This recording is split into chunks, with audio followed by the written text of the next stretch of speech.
Paborito ba ninyo ang magsuot ng puting damit? Paano kung ang pagsuot ninyo nito ay siya pala ang maghahatid sa inyo sa huling sandali ng inyong buhay? Mapagpalang araw sa iyo, Kuya Chris, at sa lahat ng mga kaistorya na nakikinig. Sa puntong ito ay aking ibabahagi ang karanasan ng aking lolo noong sinaunang panahon na kung saan ay laganap ang mga kababalaghan. Sa mundong ito na puno ng mga katatakutan at mga misteryo, minsan na ring naranasan ng aking lolo ang kakilakilabot na mga pangyayari. Itago na lamang ninyo ako sa pangalang Felicito at narito po ang buong kwento. Noong kapanahunan nila lolo, usong-uso raw talaga ang mga nagaganap na krimen, kagaya na lamang ng pagpaslang sa isang tao. Ngunit hindi kaagad natutukoy kung sino ang walang pusong pumapatay sa mga biktima. Yung tipong magigising ka na lang isang umaga na may kumakalat ng balita tungkol sa mga taong natagpuang patay at wala ng mga atay. Nakakatakot naman talaga ang ganoong pangyayari. Tipong manginginig ka na lang sa takot, baka balang araw ay ikaw na naman ang isusunod. Nakatira nga pala si lolo sa isang bukid at bahagi ng Mindanao. Bata pa lamang daw siya nang masaksihan niya ang mga pakalat-kalat na bangkay ng mga tao sa kakahuyan, damuhan at minsan ay sa tabing ilog. Itago na lamang ninyo siya sa pangalang Lolo Ismael. Kabilang po siya sa miyembro ng mga sinasabi ng tribo. Isang araw, habang nakasakay daw siya sa likod ng kalabaw patungo sa kanilang taniman, ay bigla siyang nagulantang nang nahagip ng kanyang mga mata ang bangkay ng isang tao na nakahandusay sa damuhan. Kinusot niya raw ang kanyang mga mata upang tiyakin kung talagang bangkay nga ba ng tao ang nakikita ng kanyang mga mata. At oo nga, hindi siya nagkakamali. Bangkay ng tao talaga ang nakikita niya. Sa kagustuhang usisain ito, pinahinto muna ni Lolo Ismael ang kanyang kalabaw at saka dali-dali siyang bumaba mula sa likod nito. Nang makababa na siya, itinali niya raw muna ang kalabaw sa puno ng langka at saka humakbang siya papalapit sa nasabing bangkay ng tao. "Nako, ano ba naman ito? Napakabaho!" sambit ni Lolo Ismael nang malanghap niya ang napakabahong amoy. Wala sa oras na napatakip siya ng kanyang ilong. Muntikan pa raw siyang masuka habang nakatitig siya sa bangkay ng tao. Biglang nangatog daw ang kanyang tuhod habang nakatingin. Sa pagkakaalala niya ay 15 taong gulang pa lang daw siya noong mga panahong yon. At iyon ang unang pagkakataon na nakakita siya ng bangkay ng isang patay na tao. Bunsod ng kuryosidad ay sinuri daw ng mabuti ni Lolo Ismael ang nasabing bangkay. Isang lalaki daw iyon na sa tingin niya ay 40 anyos na. Nakasuot daw iyon ng puting damit at kumakalat ang dugo nito sa mismong damuhan na kanyang kinahihimlayan. Punit-punit daw ang damit ng biktima at may butas ang tiyan nito. Nilalangaw raw ang lamang loob nito at labis na nagtaka si Lolo kung bakit wala na ang atay ng biktima. Dahil sa takot na gumuhit sa dibdib ni Lolo Ismael na bunsod ng makabagbag damdaming kanyang natagpuan, dali-dali daw siyang tumakbo patungo sa kanilang mga katribo. Binagtas niya ang daang napapalibutan ng kakahuyan at nang makarating siya sa palayan ay tinawag niya ang kanyang mga katribo na abalang nag-aararo sa palayan. "Mang Taning! Mang Taning! May natagpuan akong bangkay ng tao roon." Malakas na sigaw ni Lolo kay Mang Taning. Mula sa pag-aararo ay napatigil ito at ibinaling kay Lolo ang kanyang atensyon. "Anong sinasabi mo? Bangkay ng tao?" Nauutal na tanong ni Mang Taning kay Lolo. Baka sa mukha nito ang pagkagulat. Oo, Mang Taning. Bangkay ng tao talaga ang nakita ko doon sa damuhan. Wasak na ang tiyan at saka wala ng atay. Mabilis na tugon ni Lolo. Totoo ba yung sinasabi mo, Ismael? Nako, baka ako'y binibiro mo lang ha. Sabi pa raw nito. Tila ba ayaw pang maniwala ni Mang Taning sa sinasabi ni Lolo. Oo naman, Mang Taning, nagsasabi talaga ako ng totoo. Halika po, samahan kita doon at nang makita mo. Pangungumbinsi ni Lolo. At sa kagustuhang malaman kung totoo nga ba ang sinasabi ni Lolo, sumama si Mang Taning kay Lolo patungo sa kinaroroonan ng nasabing bangkay. Nako, si Narciso ito ah. Abay, bakit naman ganito ang nangyari sa kanya? Gulat na sambit ni Mang Taning nang makarating sila sa kinaroroonan ng bangkay. Pareho silang napatakip sa kanilang mga ilong dahil sa napakabaho na amoy. Magkakilala po kayo? Tanong ni Lolo kay Mang Taning. Oo, magkaibigan kami ni Narciso. Grabe, hindi ko inaasahan ang ganitong pangyayari. Sino kaya ang gumawa nito sa kanya? Maging si Mang Taning ay napapaisip na rin kung sino ba talaga ang salarin. Kung saan-saan na nakarating ang kanilang mga isipan.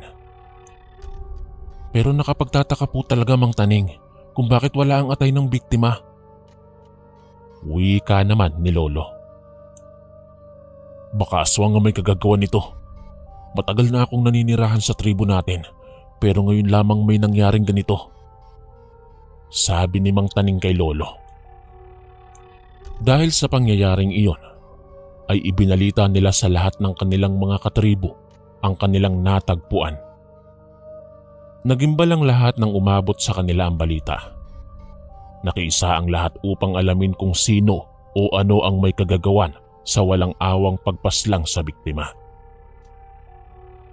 Hindi ako naniniwalang tao ang gumawa nun. Sa palagay ko, may kakaibang nilalang ang nagmamanman dito sa ating tribo. Wika ni Mang Dudong na isa raw sa mga nakatatanda sa kanilang tribo.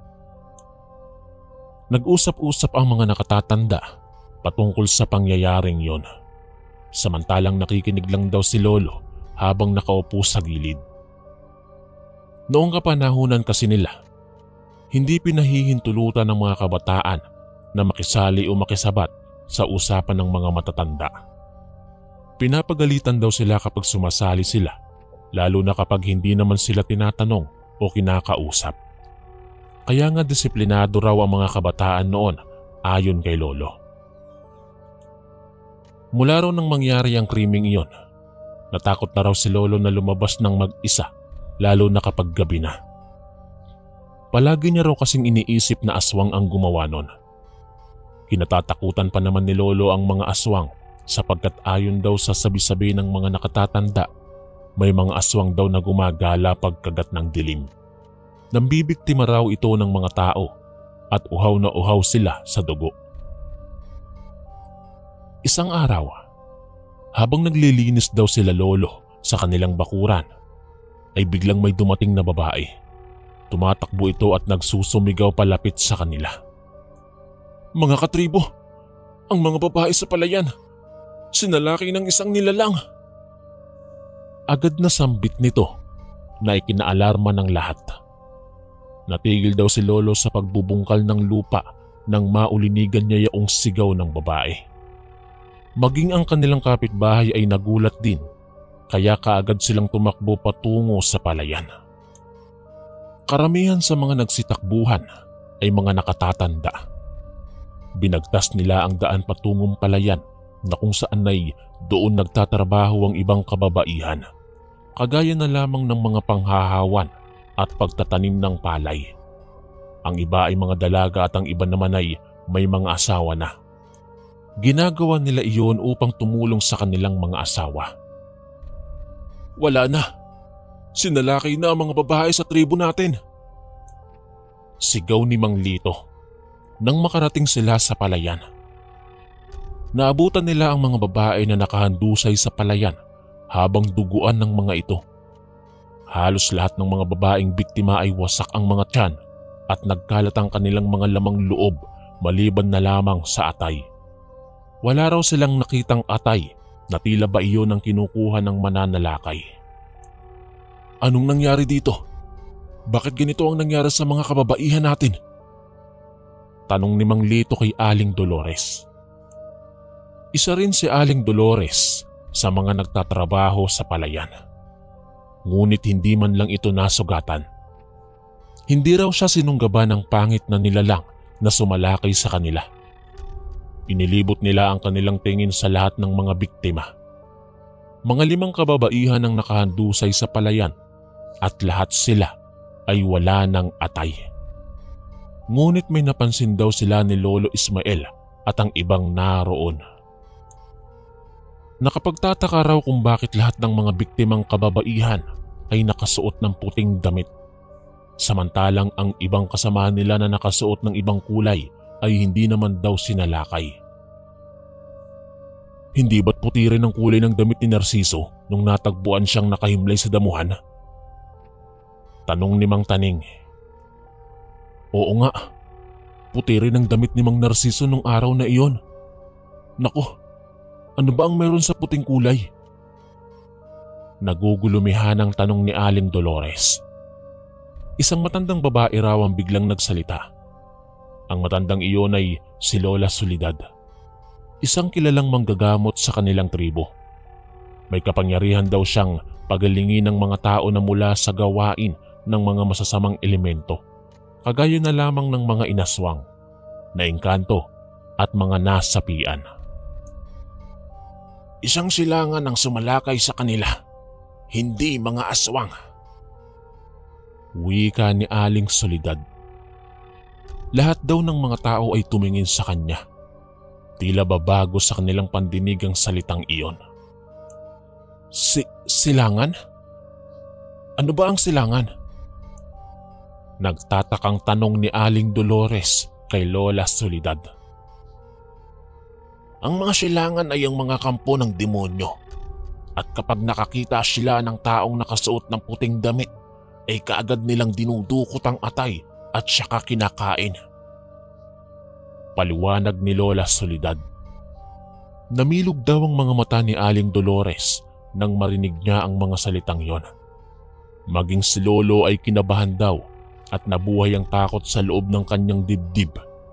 Isa pa naman sa mga paborito niyang kulay ay ang kulay puti. Ngunit hindi niya akalaing nasisilaw pala roon ang mga silangan. Nakakatakot naman ng mga silangan na yan. Ayaw kong dukutin nila ang aking atay. Sambit ni Aling Dolores.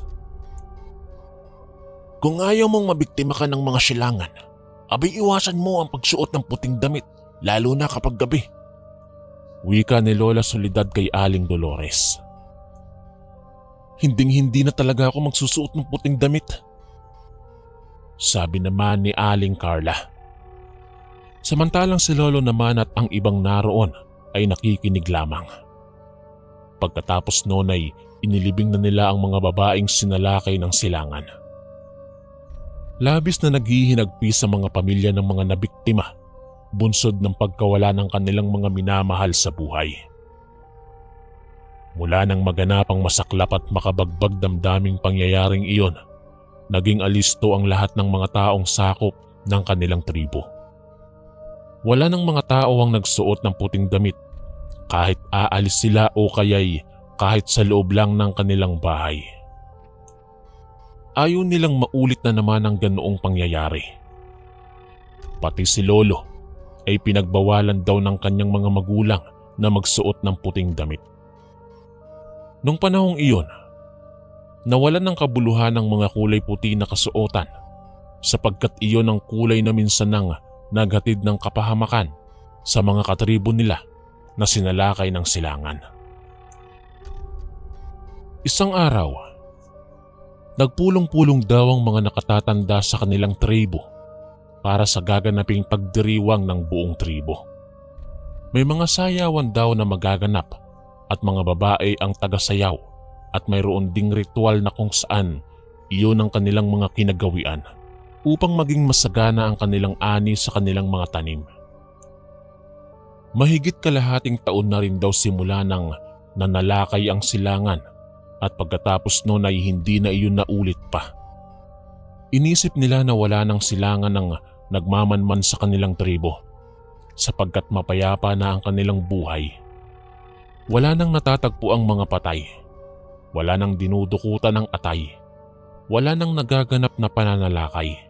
Kumbaga, naging kampante na ang lahat na wala nang mangangambala sa kanila.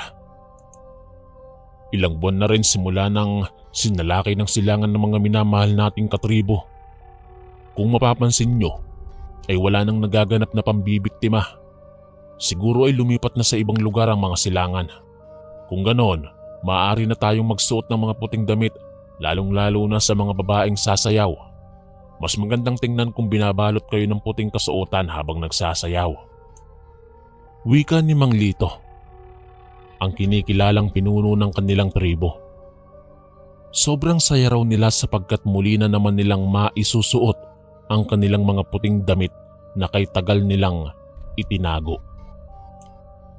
Mabuti naman at lumayas na ang mga silangan. Wala nang mga demonyong magsasalakay sa atin. Sa wakas ay masusuot ko na rin ang mga puti kong damit. Akala ko mabubulok na lamang yun sa gilid habang buhay. Sabi ni Aling Dolores habang nagsasaya. Pinaghandaan daw ng kanilang tribo ang nalalapit na pagdiriwang. Nakiisa ang mga kababaihan at kalalakihan sa naganap na paghahanda. Minabuti nilang maging maayos at masaya ang kanilang pagdiriwang. Kumuha sila ng kaunting palay, mga bunga ng mga prutas, gulay at iba pang mga pananim na iaalay nila sa gagawing ritual para sa kasaganahan ng kanilang ani.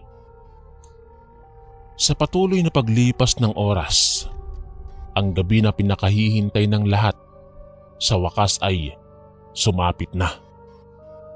Nagtipon-tipon sila sa malapad na damuhan na kung saan ay may mga nakapalibot na sulo na nagsilbi nilang ilaw sa gabing mapanglaw. Walang buwan nung gabing iyon kaya naglagay sila ng maraming sulo. Handa na raw ang lahat at lalong-lalo na si Lolo. Kinagigiliwan niya raw ang ganoong kaganapan nung panahon ng kanyang kabataan.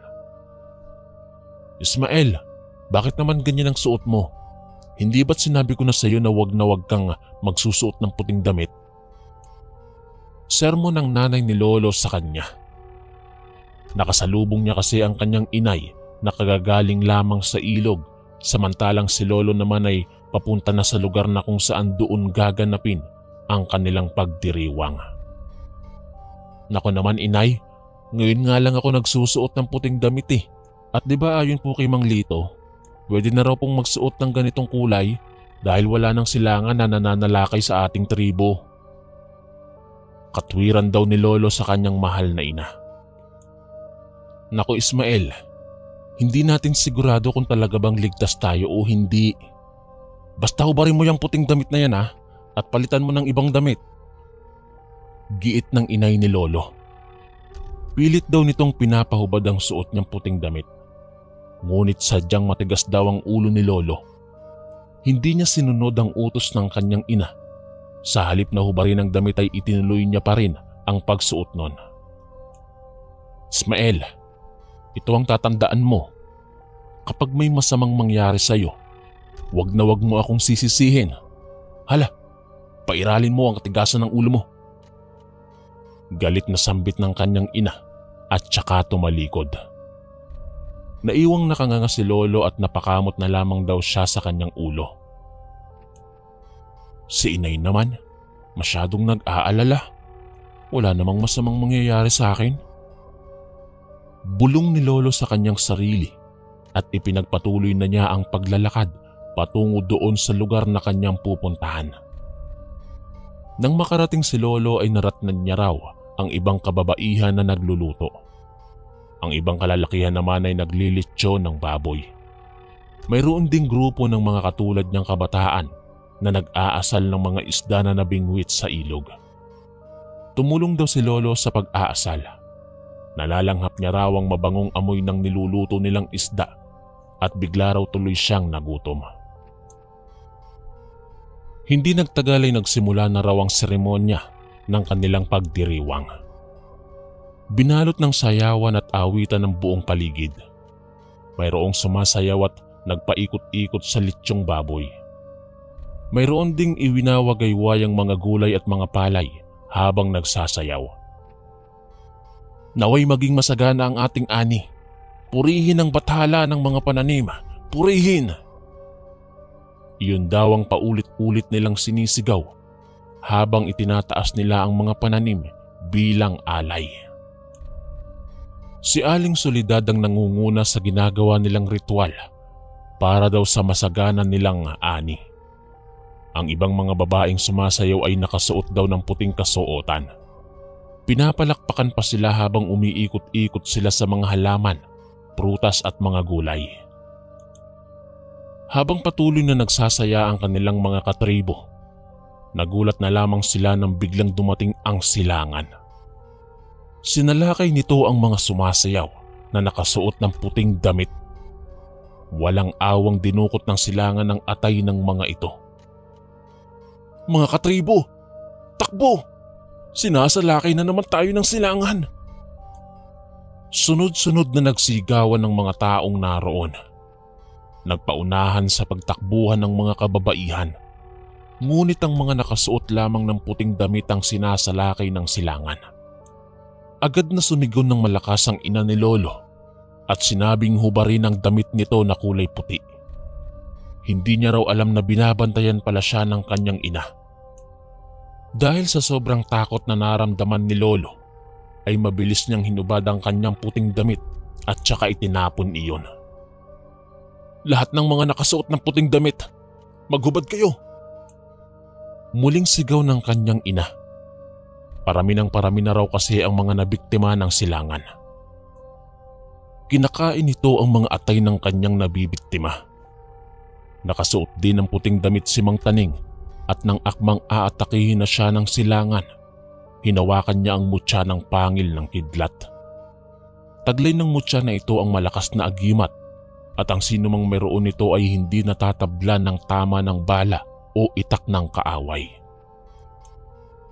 Sige, subukan mong lumapit.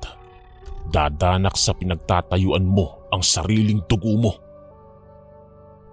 Sambit ni Mang Taning sa napakapangit na nilalang na iyon. Napaatras ang silangan nang makita nito ang mutya ng pangil ng kidlat ni Mang Taning. Dahil doon, nagkaroon ng pagkakataon si Mang Taning na atakihin ang silangan. Kinuha niya ang kawayan na nasa gilid niya. Matulis ang dulo nito at iyon ang ginamit niya sa pagtusok sa kahit saang parte ng katawan ng silangan na sinundan ng pagtataga sa katawan nito gamit ang matalim na itak niya.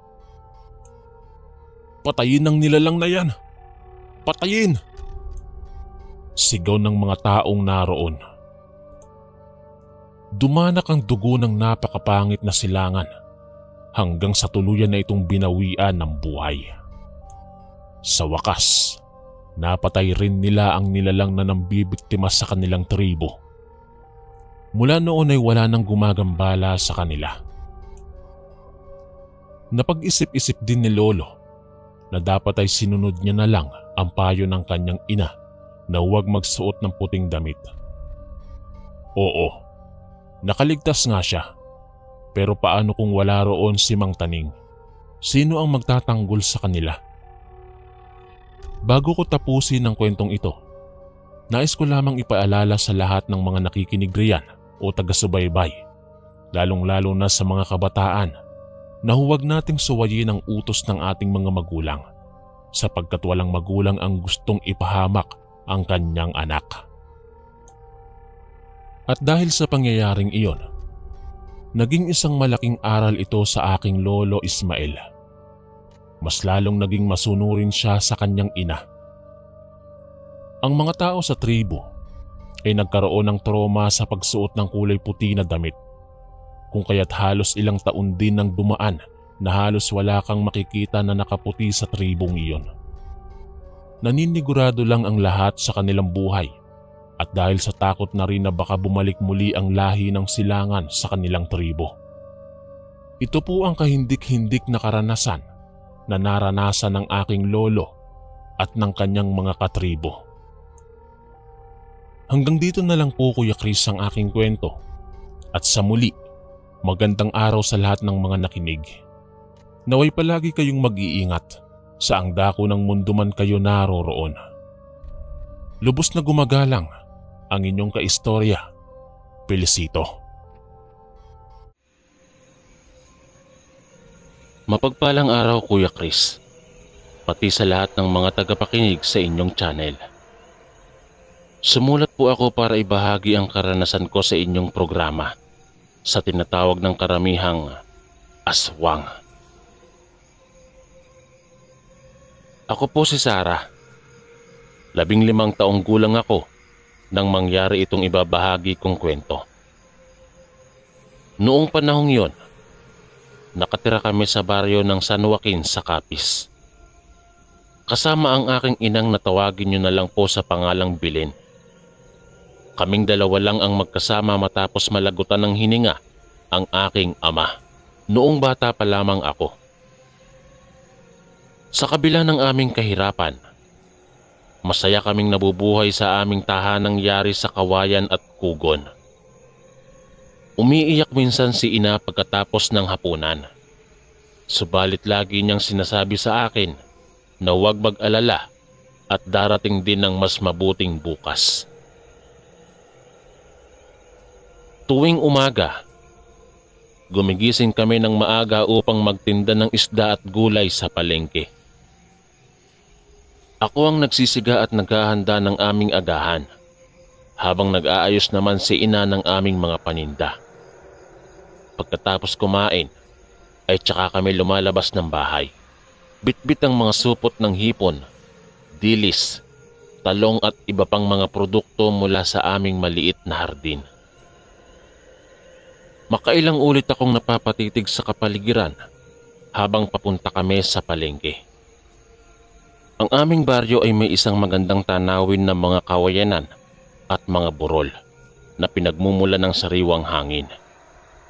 Hindi man kasing ganda ng ibang bayan, para sa akin ito ang pinakamagandang lugar sa buong mundo. Pagdating namin sa palengke, agad kaming nagpunas ng pawis sa noo at nagsimulang mag-ayos. Nakangiti ako habang tinitignan ng mga pamilyar na muka ang aming mga kapitbahay at kaibigan. Nandyan si Namang Tonyo na palaging may dalang prutas mula sa kanyang hardin at si Aling Linda na siyang nagbebenta ng pinakamasarap na tinapa sa buong palengke. Bawat isa sa kanila ay lumalapit upang batiin kami ni ina. Nagkukumustahan at minsan ay nagkwekwentuhan tungkol sa mga nakaraang pangyayari sa baryo. Makailang ulit akong napapangiti habang pinapakinggan sila. Dito ko talaga nadarama ang tinatawag nilang pakikisama. Ang pagiging bahagi ng isang pamilya kahit wala kaming kaugnayan sa dugo. Subalit sa sulok ng palengke, may isang hindi pamilyar na muka. Si Aling Pilar. Halos hindi ko siya nakikita araw-araw, pero alam kong siya yon dahil lagi siyang nakaupo sa gilid lamang, palaging nakasimangot at walang ngiti sa labi. May makikita kang pagkamuhi sa kanyang makipot na mga mata kapag haharapin mo siya.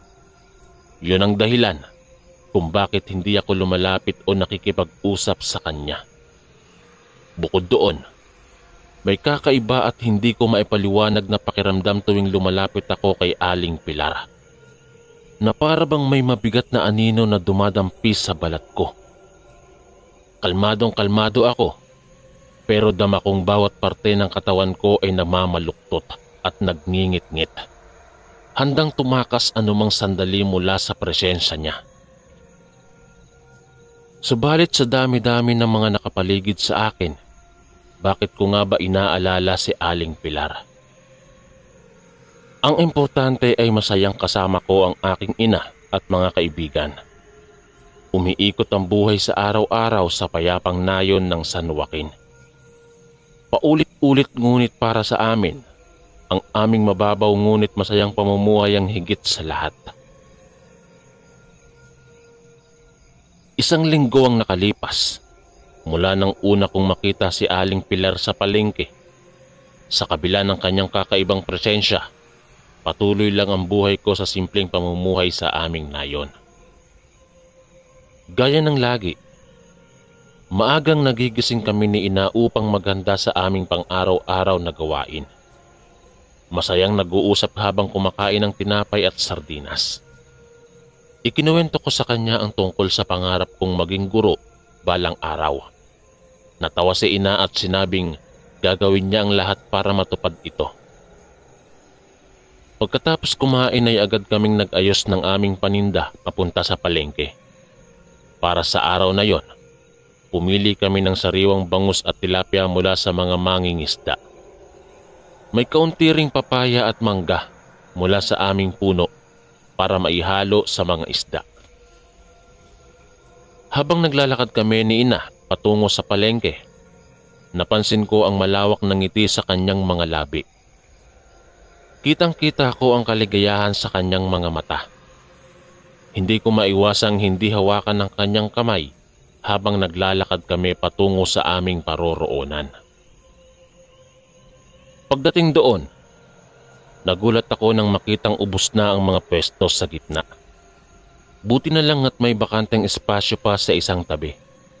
Kaya doon na lamang kami umupo ni Ina at agad naming inayos ang aming mga paninda. Sabay bati sa ilang pamilyar na mga mukha. Sila Mang Loriano at Aling Elsa at iba pa. Habang nag-uumpisa na kaming magbenta, bigla kong naramdaman ang bugso ng malamig na hangin sa aking likuran. Parang may tumititig sa akin ng buong pagkamuhi mula sa malayo. Nilingon ko ang aking paligid at napatitig sa isang pamilyar na mukha. Nakatingin sa akin ng masama. Si Aling Pilar yon. Mabilis akong umiwas ng tingin. Sa halip, tumuon ako sa pag-aalok ng aming mga paninda sa mga taong dumadaan. Pero ramdam na ramdam ko pa rin ang mga matatalim na titig ni Aling Pilar sa malayo. Para bang sinusulyapan ako ng isang mangangain ng laman. Matagal akong hindi mapakali habang nagbebenta. Subalit nagawa ko ring itago yun kay Ina. Patuloy nang ngumiti ito sa mga customer at hindi napapansin ang aking kalabuan.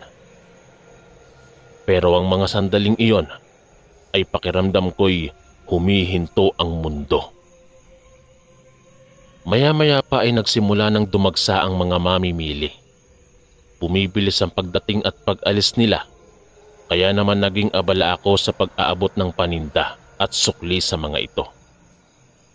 Sa mga sandaling iyon, nakalimutan ko na si Aling Pilar.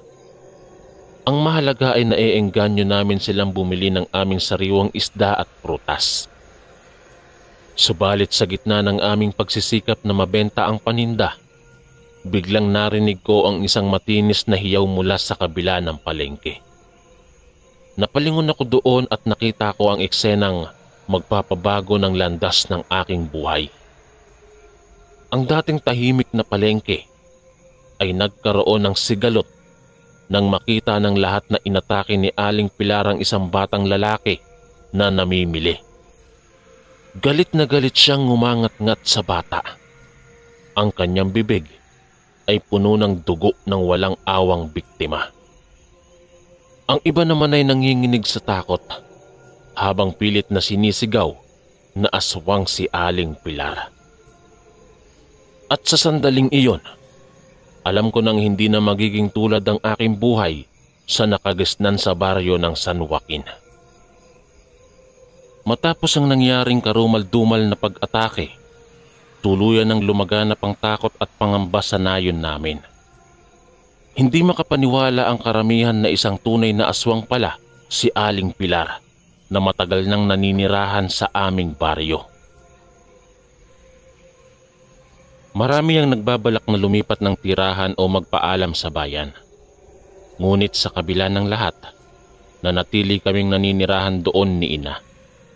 Sanay na kami sa payapa at simpleng pamumuhay dito, kaya't mahirap ang magdesisyon na basta na lamang umalis. Sa mga sumunod na linggo, parang bumalik din sa dating gawi ang pamumuhay ko at ni ina. Tuwing umaga ay naghahanda kami ng paninda papunta sa palengke. Pero hindi na ako sumasama kay ina mula noon.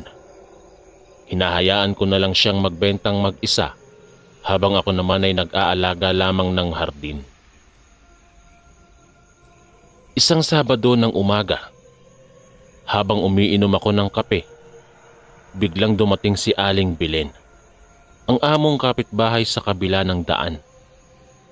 Napansin niyang matamlay ako, kaya't inanyayahan akong sumama sa kanya upang mamitas ng mangga sa kanilang puno. Pagkatapos ay sasamahan niya daw ako sa bayan upang mamalengke ng pagkain. Sa simula ay ayaw kong pumayag, sapagkat takot pa rin ako na makakita ng anumang hindi magandang pangyayari, gaya ng kay Aling Pilar. Ngunit dahil sa pangungulit niya at pangako niyang sasamahan ako sa bayan ng ligtas, napapayag din niya ako. Kaya nga't naglakad kaming dalawa patungo doon kinahapunan.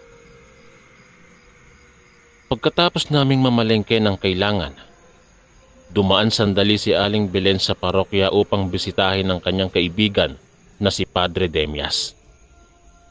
Habang naghihintay ako sa labas ng simbahan, nagulat ako nang may narinig akong tumatawag sa pangalan ko.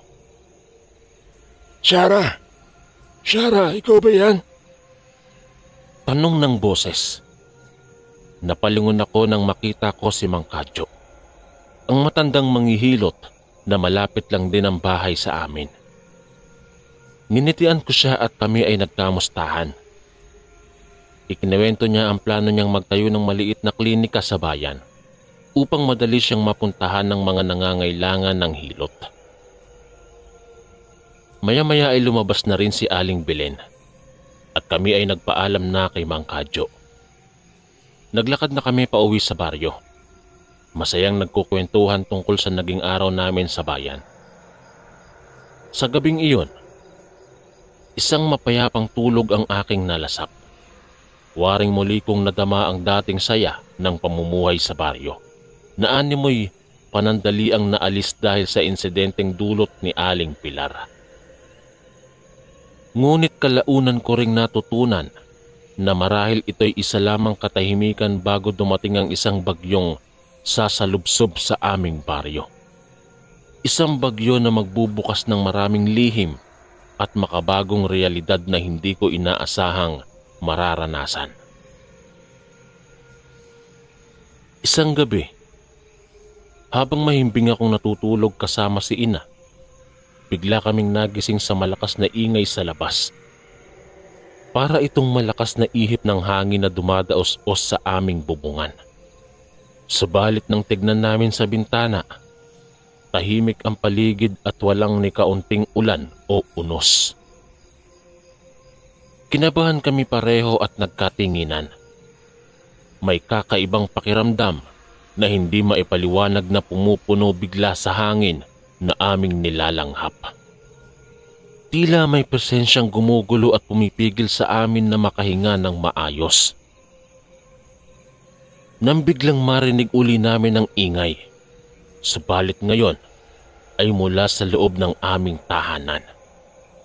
Doon namin napagtantong may pumasok na sa aming bahay na walang paalam. Dali-daling kinuha ni ina ang kutsilyo at tinawakan ng aking kamay. Sabay kaming nagtungo sa pinanggagalingan ng tunog. Nang marating namin ang sala, natagpuan namin ang pinakamahirap harapin.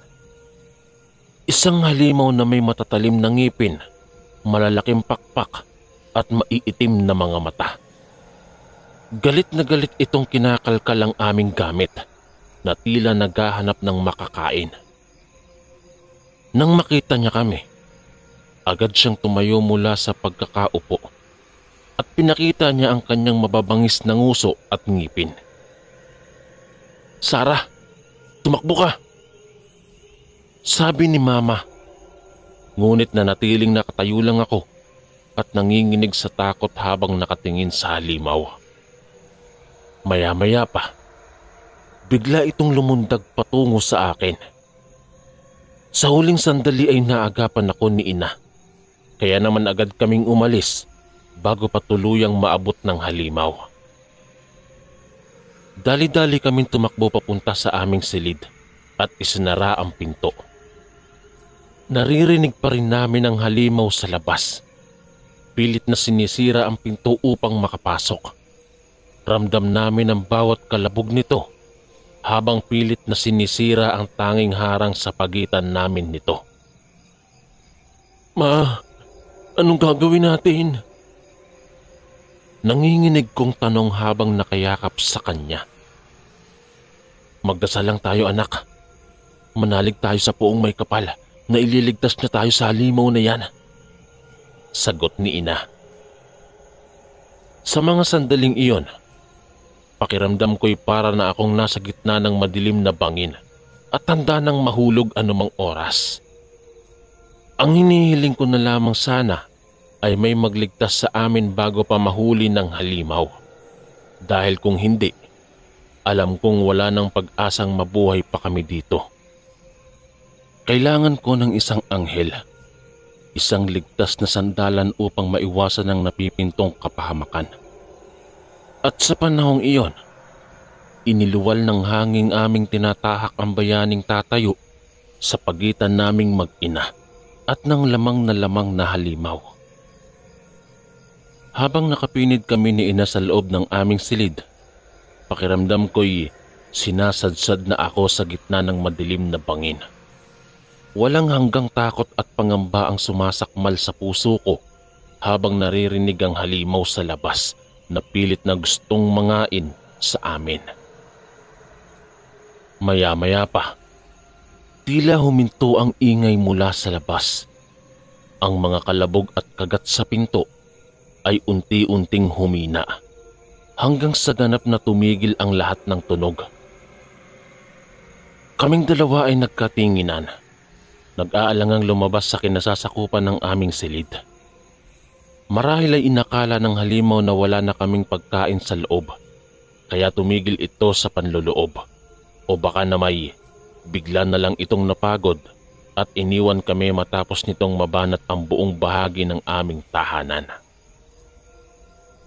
Maya-maya pa ay dumating si Mang Paulo, ang aming kapitbahay, na napadaan at nakarinig ng ingay mula sa labas. Dahan-dahan naming binuksan ang pinto at iniulat ang nangyari. Tumingin siya sa aming bahay at nakitang ganap na sinira ng halimaw ang bubong at ilang sahig nito. Napailing na lamang siya at sinabing muling babalik kinabukasan upang tulungan kami sa pag-aayos ng bahay. Sa mga sumunod na araw, muling humihitik ang takot at galit sa aming nayon. Walang katapusang bulong-bulungan at usap-usapan tungkol sa nangyari. Marami ang nawawalan na ng tiwala sa kanilang mga kapitbahay. Hindi na alam kung sino pa ba sa kanila ang tunay na kaibigan o kaaway. Nang dumating ang araw ng Sabado, dumalaw si Mang Kadyo sa aming tahanan, ang matandang manghihilot. Nalaman niyang inatake kami ng halimaw at nais niyang tulungan kami at protektahan gamit ang kanyang mga anting-anting. Napaisip kami ni ina at napagdesisyonang tanggapin na lamang ang kanyang alok. Sapagkat sa panahong iyon, nagmamakaawa na kami para sa anumang bagay na makapagliligtas sa aming mga buhay. Laking tuwa namin ang ibahagi sa amin ni Mang Kadyo na may kilala siyang matandaring lalaking marunong dumamay laban sa mga halimaw. Si Apong Ipe raw ito at lubos siyang magaling sa paggawa ng mga agimat. Pupuntahan natin siya mamayang gabi at hihilingin nating tulungan tayo laban sa mabagsik na nilalang. Ani Mang Kadyo. Nanginginig man ang aking mga tuhod sa takot, tumango ako sa kanyang mungkahi. Ano man ang mangyari, kailangan kong harapin ang aking mga nilalaban. Pati na rin ang aking mga agam-agam na buong tapang at sigasig. para kay ina at para sa sarili kong kaligtasan. Kinagabihan, sinamahan kami ni Mang Kadyo patungo sa tirahan ni Apong Ipe. Matanda na itong lalaking bihasa sa pakikipaglaban sa iba't ibang uri ng maligno at halimaw. Hangad naming makuha ang kanyang tulong upang mailayo ang masamang nilalang na nagbabalak sa aming buhay. Mahabang lakaran ang tinahak namin patungo sa kanyang tirahan. Nakatago ito sa pinakadulo ng nayon, sa tabi ng mababang pader at malalaking puno ng akasya. Madilim at nakakatakot ang paligid nito, ngunit patuloy pa rin kaming nagtungo doon nang walang pag-aatubiling kahit kaunti. Apong Ipe! Apong Ipe! Kailangan namin ng tulong nyo. Sigaw ni Mang Kadyo nang makarating kami sa pintuan ng kubo. Isang sandali lamang ay lumabas na ang hindi naman katandaang lalaki. Nakasuot ng itim na damit at ang ulo'y napapalibutan ng mahabang puting buhok. Makipot ang kanyang mga mata na tila sinusulyapan kami ng maigi, na para bang sinusuri kung karapat-dapat ba kaming lapitan. Ano ang maitutulong ko sa inyo? Tanong nito. Ang boses ay garalgal at mahina. Ipinagtapat namin na nilusob kami ng isang halimaw at nais naming labanan ito gamit ang kapangyarihan ng mga agimat. Sa unay tila hindi niya kami pinapaniwalaan. Subalit nang makita ang takot at pangamba sa aming mga mata, tumango ito at sinabing handa niya kaming tulungan. Alam kong isang ganid na nilalang ang inyong kalaban at handa akong harapin ang uri nitong mabagsik. Wika ni Apong Ipe. Nagpasalamat kami ng buong puso at umasa na mabibigyan kami ng proteksyon laban sa halimaw. Umuwi kaming may bagong pag-asa sa puso, bagaman ay may pangambang nananatiling gumuhit sa aming isipan. Ngayong gabing ito, malalaman kung sapat na ba ang aming lakas upang harapin ang nilalang o kung tuluyan na ngang masasawi ang aming mga pangarap at buhay sa kapangyarihan nitong masama. Kinabukasan, nagtungo si Apong Ipe sa aming tahanan.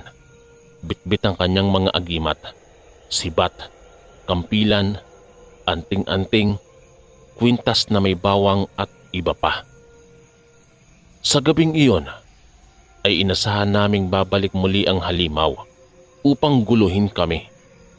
Kaya naman kailangan naming maghanda. Una, tinuruan kami ni Apong Ipe kung paano epektibong ilagay ang mga agimat sa paligid ng bahay. Inilagay namin ang mga ito sa bintana, pinto, sahig, bubungan at maging sa puno sa labas. Ang bawat isa ay may iba't ibang kapangyarihan laban sa masasamang nilalang. Ito ang bawang. Mabisa itong pangontra sa mga maligno. Paliwanag ni Apong Ipe habang iniikot ang mga bawang sa aming hardin. Samantala, ang sibat naman daw niya ay gawa sa pinakamatigas na bakal na hindi kayang tibagin ng halimaw. May kampilan din na binigay na galing pa raw sa matatag na bundok kung saan naninirahan ng mga engkanto. Lahat ng iyon ay inihanda namin ng buong sigasig at pananalig na magiging mabisa laban sa kaaway. Nang gabihin na, pumesto na kami sa loob ng bahay at hinihintay ang pagdating ng halimaw. Hawak ni Apong Ipe ang kanyang sibat, handang kumilos kapag sumugod na ito. Kaming dalawa naman ni Inay ay nakayuko at hindi mapakalis sa kaba. Biglang may malakas na tunog na pagtama mula sa labas. Tila may isang malaking ibon na kakaibang dumapo sa aming bubungan. Nanginginig kaming lahat habang pinapakinggan kung ano ang susunod na magaganap. Narito na ang inyong kaaway. Magdasal kayo't manalig sa puong may kapal. Sambit ni Apong Ipe. Sa pagkakataong iyon, Lubos na ramdam ko ang mahigpit na yakap ni ina habang patuloy na pinapakinggan ang ingay sa labas. Sa unang pagkakataon, sa halip na pangamba, may bagong tibay at pag-asang dumadaloy sa aking mga ugat. At alam kong ito ang magbibigay lakas para harapin ang napipintong labanan. Ramdam na ramdam ko ang bawat kabog ng aking dibdib habang pinakikinggan ng halimaw sa labas. Sa bawat kaluskos o garalgal na ingay nito, para akong kinakabahan ng husto na baka biglang gibain nito ang aming pintuan at tuluyan na kaming lamunin ng buhay. Subalit sa kabila ng aking panginginig, ramdam ko ang init na hawak ni ina sa aking kamay. At kahit paano, nagbibigay ito ng aliw at lakas ng loob na kahit gaano kasindak ang aming kakaharapin, ang pagsasama namin ay siyang magbibigay ng lakas upang lumaban. Iingatan ko kayo. Walang saysay ang kapangyarihan ng manlalamang. Wika ni Apong Ipe habang nakataas ang kanyang matalas na sibat, handang gumanti kapag pumasok ang kaaway. Sandali ding humina ang ingay sa labas. Akala naming umatras na ito nang biglang may malakas na tunog na pagsabog. Nasira ng halimaw ang aming pinto gamit ang kanyang lakas at nakapasok ito sa loob. Mamamatay kayong lahat. Sambit nito na puno ng galit at gutom na panlasa. Tila huminto ng sandali ang oras nang makita ko ang halimaw. Mukha itong isang babae, subalit may malalaking pakpak at mga mata na kulay tugo na animoy handang lamunin ng sino mang kanyang masulyapan. Bago pa man niya ako abutin, biglang sinugod siya ni Apong Ipe gamit ang kanyang sibat. Nabaling ang atensyon nito sa matanda, subalit muling bumangon din matapos ang ilang segundo. Paulit-ulit na inatake ni Apong Ipe ang halimaw, subalit mukhang napakalakas nito. Sa tuwing maiipit, nagagawa nitong makawala at lumayo saglit bago muling bumalik upang guluhin kami. Ramdam naming nauubos na ang lakas nito, subalit patuloy pa rin itong lumalaban. Maya-maya pa ay biglang may nahulog na maliit na bagay sa bulsa ni Apong Ipe. Isang anting-anting. Dali-dali niya itong kinuha at isinuot. At para bagang may biglang lakas na dumaloy sa kanyang mga bisig nang maramdaman niyang sapat na ang kapangyarihan upang talunin ng kaaway. Sa pagkakataong yon, natapos na ang mahabang labanan. Nadapa ang halimaw at tuluyan ng nawala ng malay.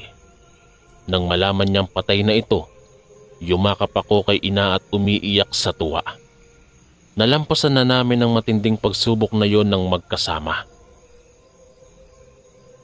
At sa wakas, muli na namang maaaring mabuhay ng tahimik at payapa sa aming pinakamamahal na baryo. Matapos ang mahabang labanan at maranasan ng halos kamatayan, nagkaroon ulit kami ni ina ng mapayapang buhay sa aming baryong minamahal. Si Apong Ipe ay patuloy na naging inspirasyon at tagapagtanggol. Hindi lang sa amin, kundi maging sa ibang residente na matagal nang nabubuhay sa takot. Lumaganap ang kwento ng kanyang kagitingan at marami ang pumupunta sa kanyang tahanan upang pasalamatan at humingi ng payo. Ako naman, unti-unti ko ring nalampasan ang aking mga agam-agam. Kahit minsan ay bumabalik pa rin sa alaala ko ang mga nangyari. Agad ko itong tinataboy sa isipan. Pinipili kong isipin na iyon ay bahagi lamang ng nakaraan. At ang mahalaga ay ang magandang kinabukasan na naghihintay sa akin kasama ang aking ina at mga kaibigan.